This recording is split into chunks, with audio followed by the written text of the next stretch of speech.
Halo semua, saya Elsie Beresimanuk, mahasiswa Fakultas Kesehatan Prodi Keperawatan Universitas Kristen Indonesia Maluku.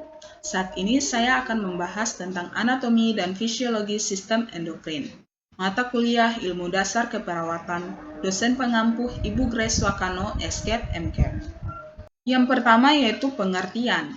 Sistem endokrin terdiri dari kelenjar-kelenjar endokrin yang bekerja sama dengan sistem saraf dan mempunyai peranan penting dalam mengendalikan kegiatan organ-organ tubuh. Kelenjar endokrin merupakan kelenjar buntu yang mengirim hasil sekresinya ke dalam darah dan cairan limfa secara langsung, tanpa melewati duktus atau saluran. Kemudian, hormon adalah pengantar kimiawi yang dilepas sel-sel khusus ke dalam aliran darah. Nah, secara umum, hormon yang dihasilkan ada dua macam, yaitu hormon tunggal dan hormon ganda. Selain menghasilkan hormon, fungsi kelenjar endokrin adalah 1. Mengontrol aktivitas kelenjar tubuh, 2. Merangsang aktivitas kelenjar tubuh, 3. Merangsang pertumbuhan jaringan, 4. Mengatur metabolisme, oksidasi, dan meningkatkan penyerapan glukosa pada usus halus. Kemudian yang terakhir memengaruhi metabolisme lemak, protein, hidrat arang, vitamin, mineral, dan air. Kelenjar dari sistem endokrin pada manusia meliputi 1. Kelenjar hipofais, 2. Kelenjar tiroid, 3. Kelenjar paratiroid, 4. Kelenjar timus, 5. Kelenjar suprarenalis, 6. Kelenjar pienalis, 7. Kelenjar pankreas, dan terakhir kelenjar kelamin. Yang pertama kita bahas tentang kelenjar hipofais. Kelenjar hipofais adalah kelenjar endokrin yang terletak di dasar tengkorak. Ukurannya kurang lebih 10 x 13 x 6 mm. Kelenjar hipofais memiliki 3 lobus, yaitu lobus anterior, lobus interior, dan lobus posterior. Kemudian yang pertama adalah lobus anterior. Berasal dari 2 tulang rawan yang menempel pada jaringan otak lobus posterior. Lobus anterior memiliki sejumlah hormon yang bekerja sebagai pengendali produksi dari semua organ endokrin lainnya. Hormon yang dihasilkan kelenjar ini yaitu 1. Hormon somatotropik, yang merupakan hormon pertumbuhan yang berfungsi merangsang pertumbuhan tulang, jaringan lemak, dan visera yang penting bagi pertumbuhan manusia di usia muda. Kemudian hormon tirotropik. Hormon ini mengendalikan kelenjar tiroid dalam menghasilkan hormon tiroksin. Fungsi hormon tirotropik yaitu menstimulasi pembesaran tiroid, menambah yodium, dan menambah sintesis tiroglobulin. Kemudian hormon adrenokortikotropik atau ACTH. Hormon ini mengendalikan kelenjar suprarenal dalam menghasilkan kortisol yang berasal dari korteks kelenjar suprarenal. D. Hormon gonadotropin. Ya, hormon ini menghasilkan follicle stimulating hormone atau FSH yang merangsang perkembangan folikel de Graaff dalam ovarium dan pembentukan spermatozoa dalam testis.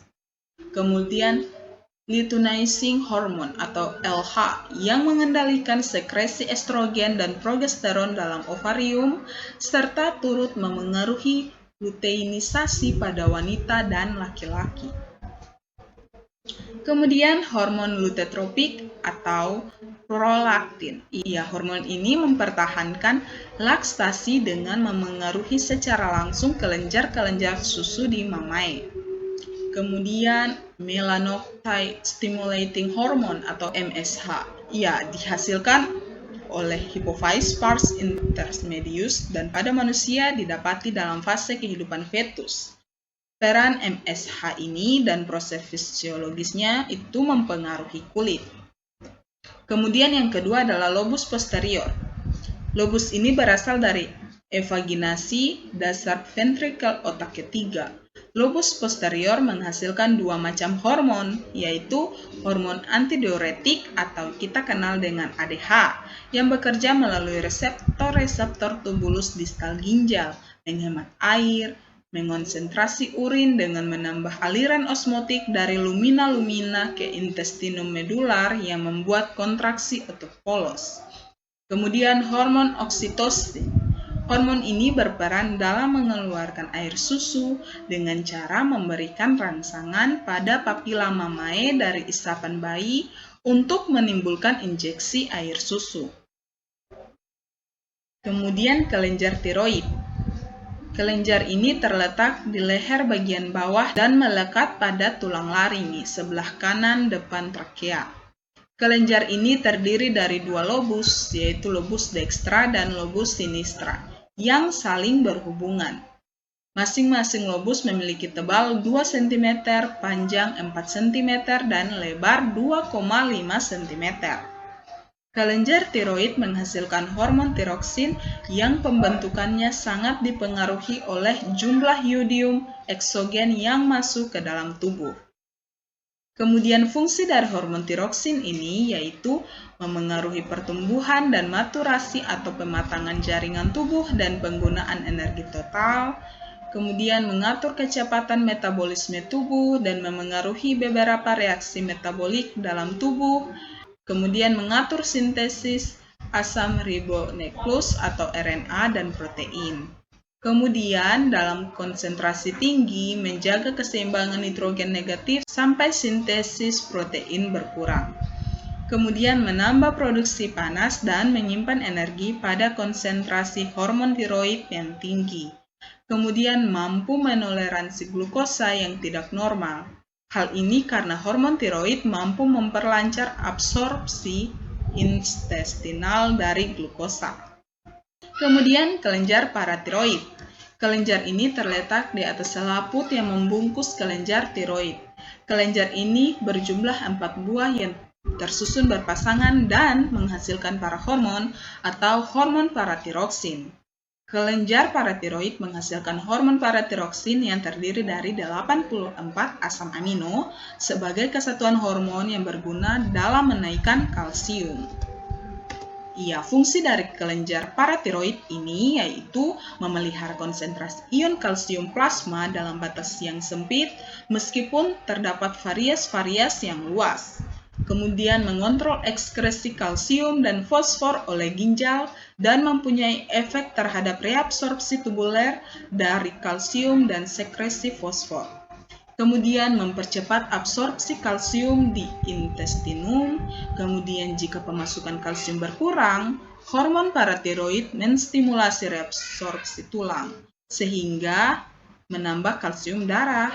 Kemudian dapat menstimulasi transport kalsium dan fosfat melalui membran dari mitokondria. Kemudian kelenjar timus. Kelenjar timus terletak pada mediastinum di belakang osternum. Kelenjar timus terletak di dalam toraks kira-kira setinggi bifurkasi trakea.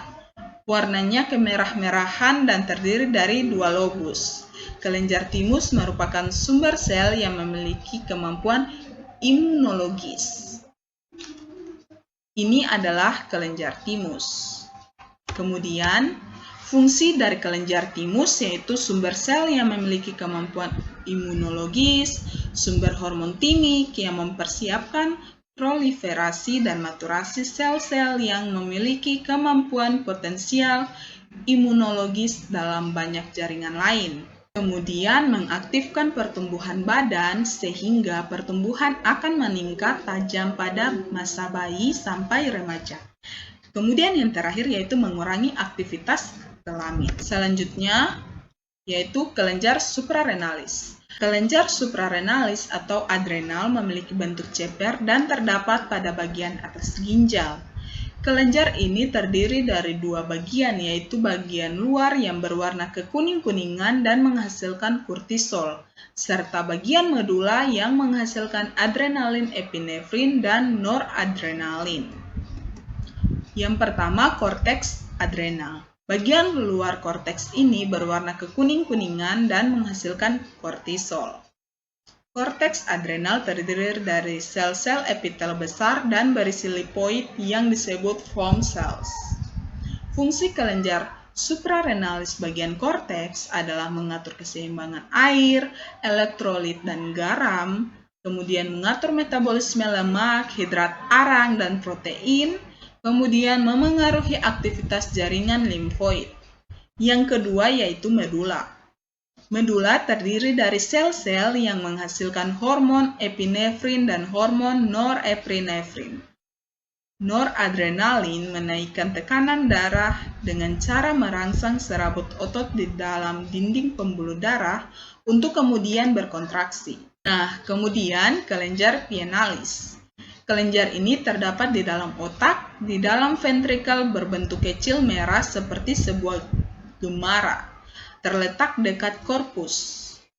Fungsi kelenjar pienalis belum diketahui dengan jelas, namun kelenjar ini menghasilkan sekresi internal dalam membantu pankreas dan kelenjar kelamin, serta berperan penting dalam mengatur aktivitas seksual dan reproduksi manusia.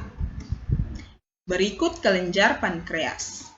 Pankreas merupakan alat tubuh yang agak panjang dan terletak retroperitoneal dalam perut bagian atas, di depan vertebrae lumbalis 1 dan 2. Secara umum, kelenjar pankreas terdiri dari sel alfa dan sel beta.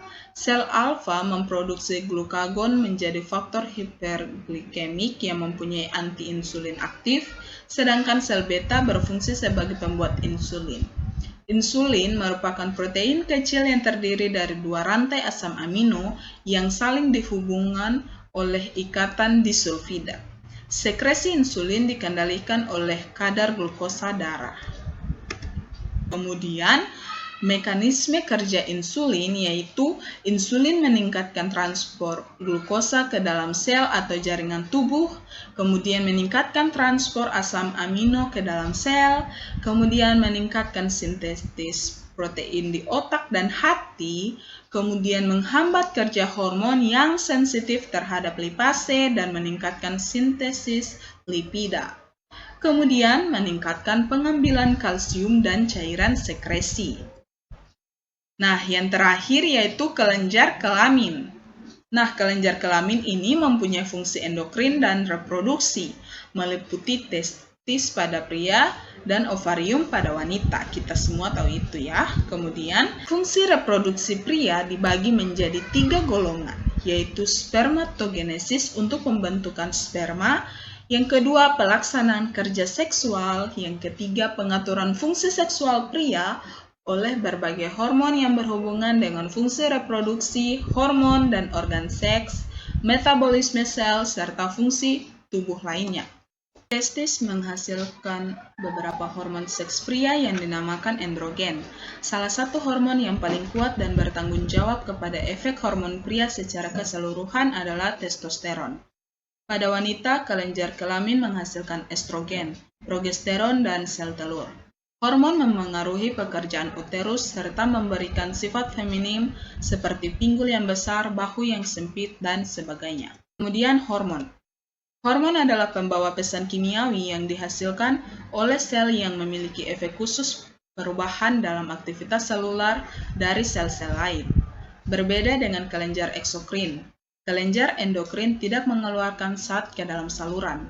Sebaliknya, kelenjar endokrin mensekresi hormon, mereka langsung ke ruang ekstraseluler. Hormon ini kemudian berdifusi ke kapiler dan diangkut ke seluruh tubuh dalam darah. Hormon kimia dapat diklasifikasikan menjadi 4 kelompok, yaitu asam amino yang diturunkan, kemudian hormon polipeptida dan protein, kemudian hormon steroid dan eukosanoid. Kemudian kerja hipotalamus. Ya, hipotalamus adalah struktur otak, terdiri dari inti yang berbeda dan daerah yang kurang anatomis berbeda. Hal ini ditemukan di semua vertebrata sistem saraf. Hipotalamus membentuk wilayah bawah di encephalons dan terletak tepat di atas batang otak. Kelenjar pituitari terpasang ke bagian bawah hipotalamus oleh batang ramping yang disebut infundibulum. Kelenjar pituitari terdiri dari 2 daerah utama, kelenjar anterior hipofisis dan kelenjar hipofisis posterior. Hipotalamus mengawasi berbagai kondisi tubuh internal, yakni menerima saraf rangsangan dari reseptor di seluruh tubuh dan kimia monitor serta karakteristik fisik dari darah, termasuk suhu, tekanan darah, nutrisi, hormon, dan kadar air. Hipotalamus responsif terhadap cahaya, rangsangan penciuman, steroid, neurali, otonom masukan melalui darah rangsangan, stres, menyerang mikroorganisme dengan suhu tubuh meningkat, ulang termostat tubuh ke atas. Sekian dan terima kasih.